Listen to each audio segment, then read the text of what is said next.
이재명 당대표님의 긴급 기자회견이 있겠습니다.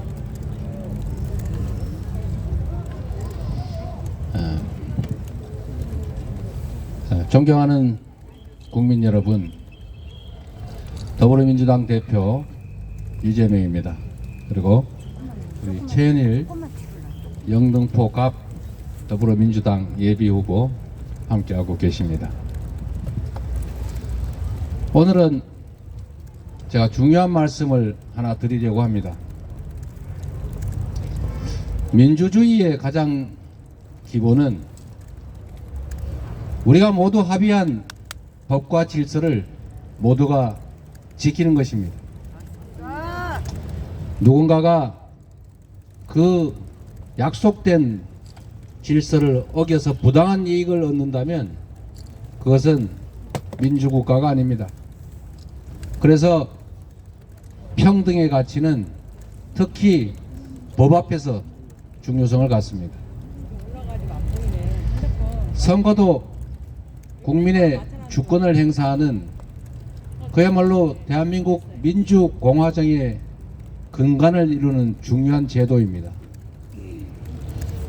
근본적으로 공정해야 하고 이 공정성을 국가 권력을 통해서 확보해 줘야 합니다. 그래서 대통령을 포함한 공무원들은 정치적 중립을 지켜야 하고 선거에서 부당한 영향을 주어서는 안 됩니다. 그런데 지금 이번 총선에서는 대통령부터 집권 여당 그리고 중립을 지켜야 될 언론들까지 일부 협잡을 해서 가짜 뉴스를 유포하는가 하면 국가 권력을 이용해서 불법 선거 운동을 자행하고 있습니다. 이렇게 해가지고 공정한 선거가 되겠습니까? 아닙니다. 반드시 지켜야 3.15 부정선거와 다를 게 뭡니까? 이런 식으로 국민의 주권 의지를 왜곡해서 권력을 연장하고 권력을 확대한들 그 소수는 이기겠지만 이 나라 대한민국 헌정 질서에 얼마나 큰 해악을 끼치는 것이겠습니까? 맞습니다.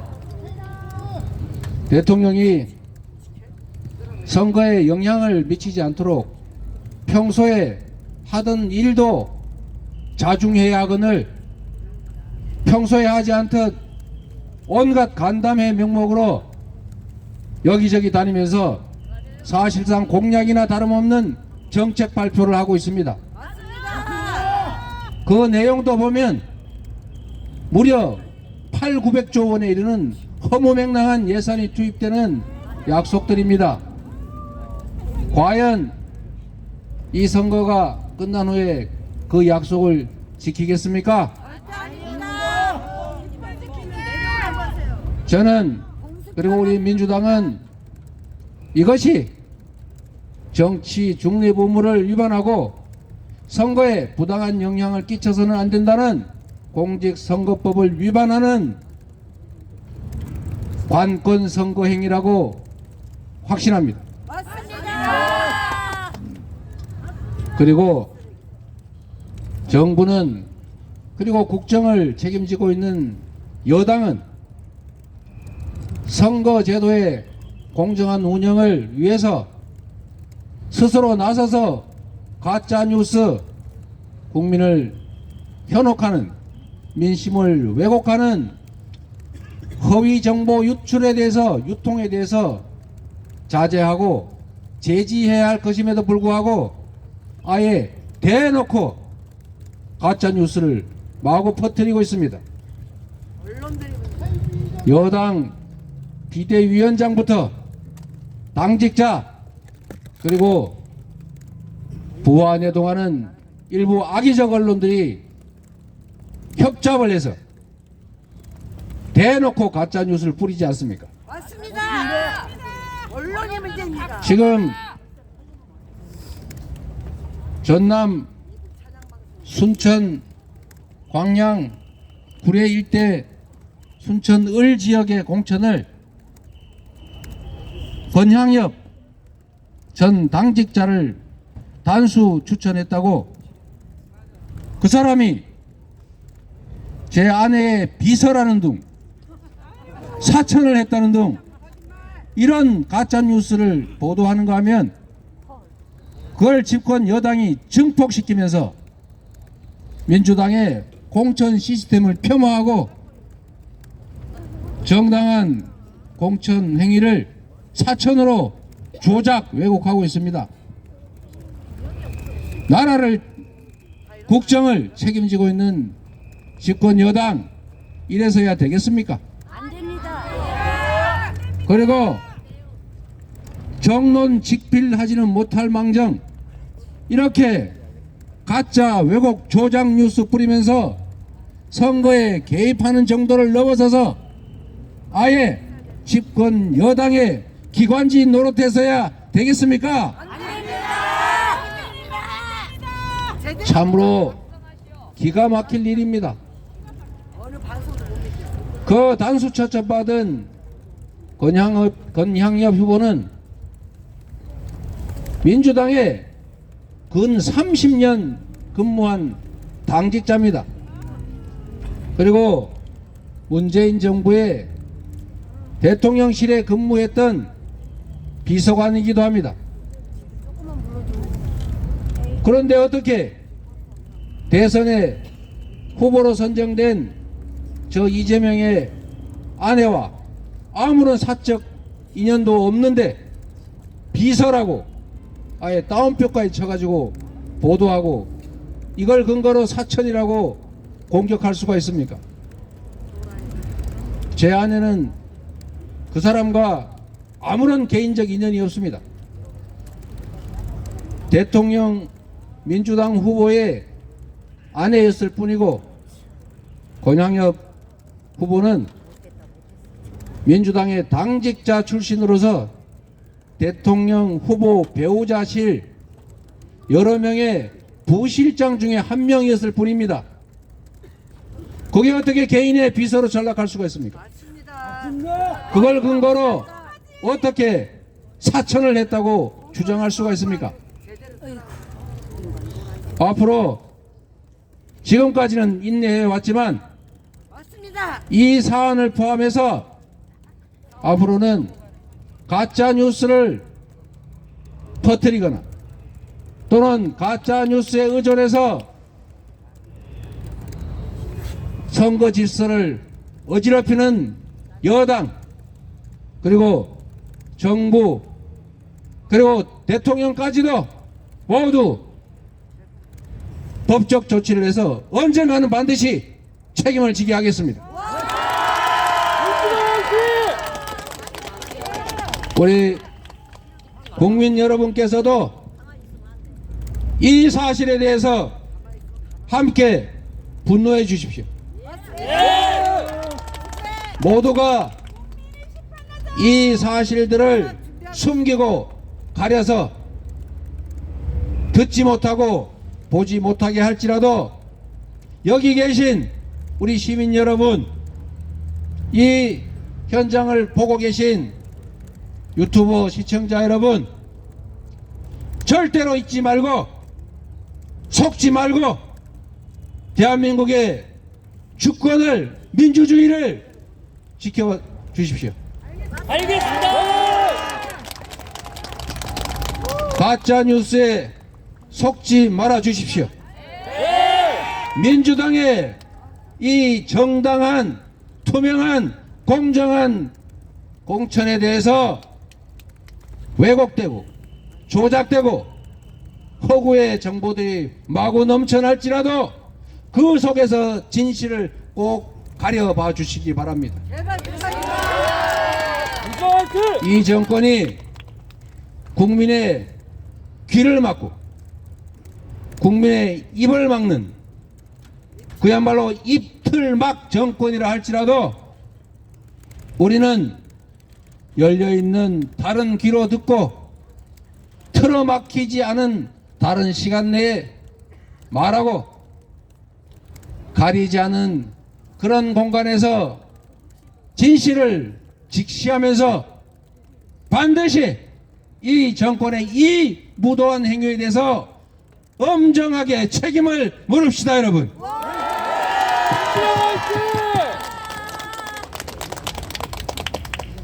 저희가 참고 또 참았습니다. 맞습니다. 온갖 가짜 뉴스로 도배를 하고 침소 봉대하고 조작 왜곡해도 우리 국민들께서 다 가려주실 것이라고 믿어왔습니다. 지금도 그렇게 믿습니다.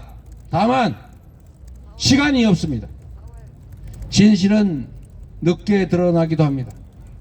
그러나 심판의 시간은 얼마 남지 않았습니다. 맞습니다. 그래서 여러분께 설명드리고 호소드리는 것입니다. 여러분 한번 지켜보십시오. 여러분은 새로운 인물들이 새로운 시대에 새로운 역할을 하기를 바라지 않습니까? 그래서 혁신 공천을 원하지 않습니까? 많은 기회를 누린 소위 다선 중진들께서 이 선으로 후퇴해 주시고 그 자리를 젊고 유능한 사람이 차지해 주길 바라지 않습니까?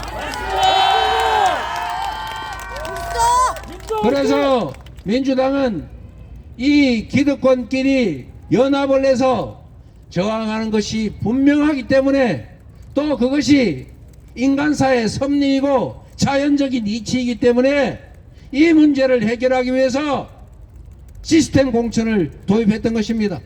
잘하셨습니다. 이미 그 이전 선거에서도 적용되었던 공천 룰입니다.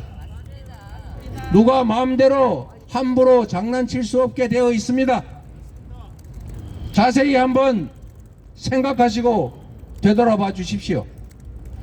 민주당의 공천 룰은 이미 1년 전에 만들어져 있었습니다. 맞습니다. 국민의힘 지금 공천 시스템 만들어 놨습니다. 그리고 당대표, 비대위원장, 원내대표 100점 만점에 15점씩 자기들 마음대로 줄 수 있게 한 게 이게 무슨 시스템입니까, 여러분? 마음대로 공천하겠다는 것 아닙니까?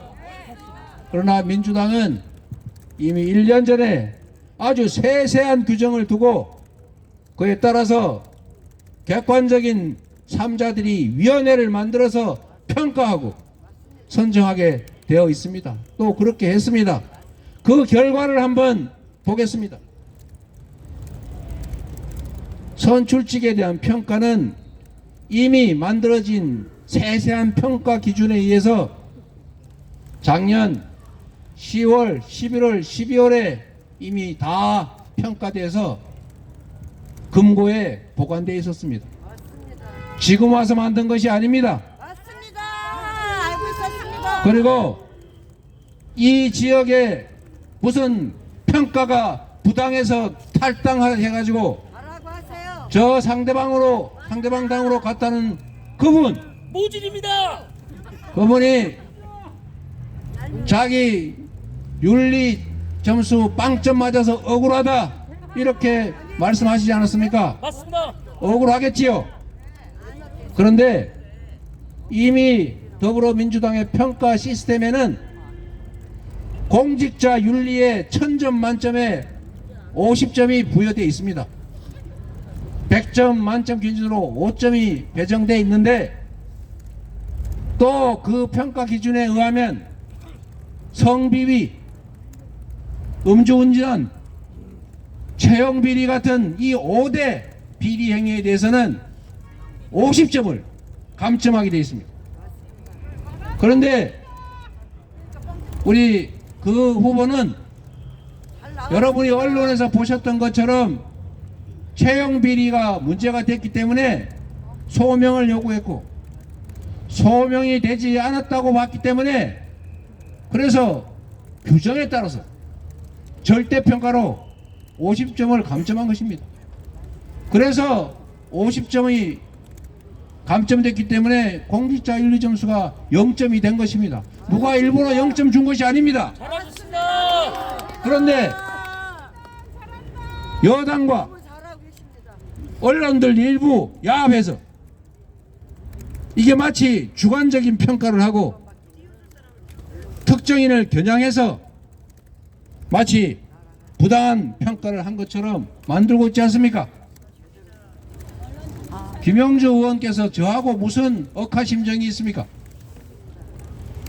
평가받은 분들 중에 저하고 아주 개인적으로 가까운 분 많이 있습니다. 그분 저한테 전화해서 내가 당신하고 무슨 척이 졌다고 이렇게 했느냐고 저한테 항의했지만 제가 그렇게 말씀드렸습니다. 형님, 나도 가슴이 찢어집니다. 그래서 결국은 컷오프 되거나 또는 불이익을 입었는데 제가 만약에 그랬다면 제가 마음대로 할 수 있었다면 왜 그랬겠습니까? 맞습니다. 그리고 또 다른 분, 이런 분도 계셨습니다. 나를 하위 점수 줄 줄 알았는데 왜 이렇게 점수를 많이 줬냐, 이러는 분 계셨어요. 본인은 각오를 했는데 왜 이렇게 됐는지 참 고맙다 이러길래 제가, 그거는 내가 한 일이 아니다, 시스템에 따라서 기준에 따라서 15명의 평가위원들이 공정하게 평가한 결과이니 나도 그 내용은 모른다, 이렇게 말씀드렸습니다. 지금 와서 만든 것이 아닙니다. 그리고 지금 사천을 했느니 무슨 측근을 공천했느니 하는데 여러분이 직접 한번 지적해 보십시오. 제 측근 중에 공천받은 사람이 누가 있습니까? 누가 단수 추천 받았습니까? 경쟁자가 없어서 단수가 되었거나 워낙 비교가 안 될 정도로 차이가 많아서 어쩔 수 없이 단수한 경우가 있기는 해도 오히려 이재명의 측근이라는 이유로, 가깝다는 이유로 불이익받고 컷오프 당하고 이런 사람들이 훨씬 많습니다. 맞습니다. 제 머리에 지금 번뜩 떠오르는 사람만 해도 목포에서, 저기 완도에서, 광주에서, 전북에서, 경기도에서, 서울에서 수없이 저에 대해서 도움 줬던 분들이 잘려나갔습니다. 오히려 더 엄정하게 심사해서 혹시 가까운 사람이라고 해서 혜택 주는 거 아니냐 해서 읍참마속하는 심정으로 다 용인했습니다. 공관위, 전략공관위에서 결정하는 거 제가 관여하지 않았고 제지하지 않았습니다. 맞습니다. 알고 있습니다. 증거를 하나 대보십시오. 하나라도 부당하게 측근을 공천한 게 있는지, 부당하게 측근한테 이익을 준 것이 있는지 없습니다. 구체적인 예가 없다 보니까 결국 권향엽 후보 얘기를 만들어낸 것 아닙니까? 맞습니다. 그 사람이 어떻게 제 아내의 비서입니까? 대통령 후보 선대위원회 거기 후보 비서실에 한 역할 부실장을 맡은 것 뿐인데 그걸 비서로 만들어 가지고 사익을 위해서 공천한 것처럼 그렇게 어떻게 조작을 합니까? 두 번째로 국민들께서 원하시는 다선 중진들이 이 선으로 좀 물러나고 젊은 신진 기회들에게 기회를 주라, 이 국민적 요구가 실제로 어떻게 진행됐는지를 국민의힘과 민주당을 비교해 보십시오. 민주당 다선 중진 의원들께서 일부는 불출마하시고 일부는 안타깝게도 컷오프 되시고 또 일부는 경선에서 탈락하고 있지 않습니까? 다 시스템에 따른 것입니다. 그런데 국민의힘 다 돌려막기 공천하고 현역 불패하고 전부 다 살아남아 있지 않습니까? 이번이 특검 김건희 특검 재의결 막으려고 했는지는 모르겠는데 결국 이런 식으로 이름 붙인다면 특검 방해 공천한 거 아닙니까? 중진들 다 살아남아 있지 않습니까? 다 경선 기회 갖지 않았습니까? 대부분 공천 받지 않았습니까? 그걸 문제 삼지 않고 이렇게 많은 수의 다선 중진들이 불출마 또는 컷오프 경선 탈락 이렇게 물러나시면서 불평의 목소리 낼 수 있지 않습니까? 맞습니다. 억울하다 말할 수 있지 않습니까? 맞습니다. 오해가 있다고 말할 수 있지 않습니까? 맞습니다. 그걸 가지고 내홍이라는 등 분열이라는 등 무슨 척근을 위해서 불이익을 줬다는 등 이렇게 얘기할 수가 있습니까? 말이 됩니까 여러분? 그리고 또 이런 것도 있습니다. 민주당은 지금 여러분이 보시는 것처럼 경선 과정에서 현역들이 안타깝게도 많이 탈락하고 있습니다.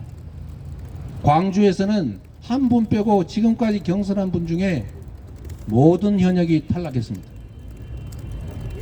이유가 뭐겠습니까? 현역들 쉽게 당선되게 하는 방법이 있습니다. 여러 명 동시에 경선해 가지고 1등 하는 방식으로 하면 다 현역이 이길 수 있습니다. 그런데 민주당은 신진들에게 기회를 주기 위해서 원칙적으로 경선을 하게 했고 원칙적으로 양자 경선을 하게 만들었고 1대1 경선을 하게 했고 3인 이상이 경선할 경우에는 예외 없이 정말로 특별한 경우가 아니라면 결선을 하게 했습니다. 그래서 현역 의원들께서 많이 억울해들 하십니다. 그 결과로 많은 분들이 탈락하고 당의 공천 시스템을 원망하고 저를 원망합니다. 제가 이번 공천 과정에서 저의 가까운 세력을 구축하려고 했고 구축했다 이렇게 헛소문 또 퍼뜨리고 있습니다. 이번 공천 과정에서 저는 너무나 많은 것을 잃었습니다. 공정한 공천은 기득의 권리를 기득의 지위를 가지고 있는 분들한테는 손해입니다. 그게 좋든 나쁘든 도전하는 사람들은 약자들입니다. 약자들을 부축해서 함께 공정하게 경쟁하게 하는 거 이게 제가 해야 될 일이라고 믿었습니다. 그래서 시스템에 따라서 원칙적으로 경선하고 원칙적으로 양자 대결하게 하고 원칙적으로 결선을 하게 한 결과 거의 대부분의 현역 의원들이 저를 원망합니다. 그래서 참으로 많은 의원들께서 탈락에 큰 고통을 겪고 계시지만 우리 당원들이나 국민들이 볼 때는 새살이 새순이 돋는 것 아니겠습니까? 그 과정에서 벌어지는 갈등, 아픔의 신음소리 이런 것들을 가지고 마치 부당하게 탄압을 가해서 그런 것처럼 조작해서야 쓰겠습니까? 그래서는 안 되는 것입니다. 국민 여러분, 여당과 대통령을 포함한 공직자들이 담합을 해서 불법 선거운동을 자행하고 우리 민주당의 이 합법적이고 투명하고 정당하고 공정한 공천에 대해서 폄훼하고 왜곡하고 조작할지라도 속지 마시고 그 실체를 제대로 들여다봐 주시기를 부탁드립니다. 그리고 민주당을 지지하시는 국민 여러분, 민주당에 기대를 가지고 계시는 국민 여러분, 지지자와 당원 동지 여러분, 이 진실을 여러분만이 알 것이 아니라 지금부터 잘못된 언론에 의존하지 말고 우리 이웃들에게, 우리의 친구들에게, 우리의 가족들에게 꼭 전달해 주십시오. 꼭 전달해 주십시오. 허구에 조작된 왜곡에 속지 마시고 진실을 전달해서 이 못된 폭압 정권, 윤석열 정권, 그리고 그들의 이 실정을 국민들에게 꼭 알려주십시오. 우리가 언론이다. 지금 기자들은 죽었다. 나라를 망치는 제1인자들이 기자고 언론이다. 똑바로 쓰세요. 비겁한 언론 활성화라. TV에 저러고 산지 2년째다. 인생 폭망했어. 아무도 안 국민 여러분, 이번 선거는 다른 선거와는 또 다릅니다. 이번 선거는 이 나라의 명운을 결정합니다. 단 2년도 안 된 이 짧은 시간에 국회가 입법권으로 저지를 하고 있음에도 그 알량한 행정 권력만 가지고도 이렇게 나라를 망가뜨렸습니다. 먹고 살기 어렵다는 아우성이 도처에서 들려옵니다. 맞습니다. 수십 년 장사해도 이렇게 어려운 적이 처음이라는 말씀들이 여기저기서 나옵니다.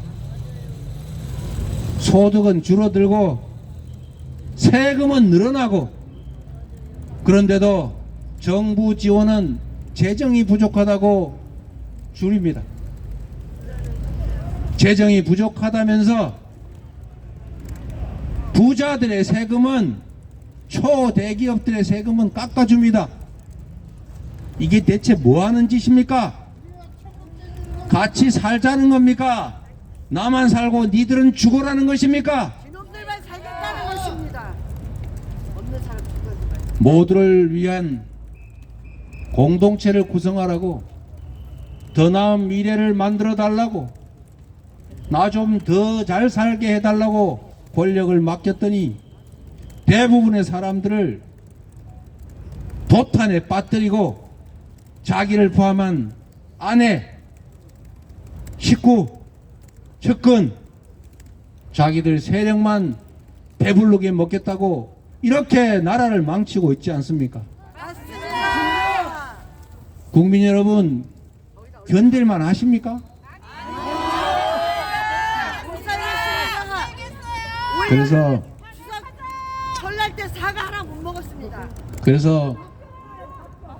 제가 말씀드리는 것입니다. 정치는 국민을 향해야 합니다.